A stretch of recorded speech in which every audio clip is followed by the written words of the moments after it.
ئەمڕۆ مەسرور بارزانی ڕاوێژکاری ئەنجومەنی یاسای شێرێمی کوردستان پێشوازی لە خافیۆر هۆرتادۆ میرا سەرۆکی یەکێتی لاوانی دیموکراتی ئەوروپا و شاندی یاوەری کرد و ڕایگەیاند هیوادارم کۆبوونەوەیەکی سەرکەوتوو ببەستن و ویستەکانی لاوانی ئەوروپا و لاوانی کوردستان بە شێوەیەکی تایبەتی تێدا ڕەنگ بداتەوە.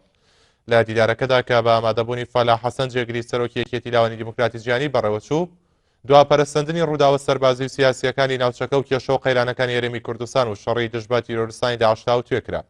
مەسرور بارزانی لە وتەیەکدا پەیوەست بە کێشە و گرفتەکانی ناوچەکە باسی لە شکستی سیستمی سیاسی و نایەکسانی لە نێوان گەلانی ناوچەکە کرد و با تێروتەسەلیش باسی لە قۆناغەکانی خەباتی ڕاوێگەلی کورد بۆ گەیشتن بە مافەکان کرد و ڕایگەیاند پێویستە ئێوەی لاوان لە وڵاتەکانی خۆتاندا لە ڕێگەی یەکێتیەکەدانەوە هەوڵەکانتان زیاتر چڕ بکەنەوە بۆ ئاشناکردنی هاوڵاتیانی وڵاتەکانتان با کێشە و مێژووی و بنەڕەتیەکانی ناوچەکە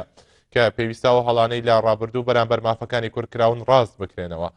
لالای خۆیەوە سەرۆکی یەکێتی لاوانی دیموکراتی ئەوروپا ڕایگەیاند کە ئەوان لە یەکێتی لاوانی دیموکراتی ئەوروپا لە وڵاتانی ئەندام لە یەکێتی ئەوروپا کار دەکەن بۆ پشتیوانیکردن لە مافەکانی گەلی کوردستان و گوتیشی ئێمە شانازی بە پێشمەرگە دەکەین و قۆربانیدانەکانی بەرز دەنرخێنین. جێ ئاماژەیە شاندی یەکێتی لاوانی دیموکراتی ئەوروپا چەند ڕۆژێکە بە مەبەستی ئامادەکاری بۆ کۆبوونەوەی ساڵانەی خۆی لە هەولێری پایتەخت کە بڕیارام ساڵ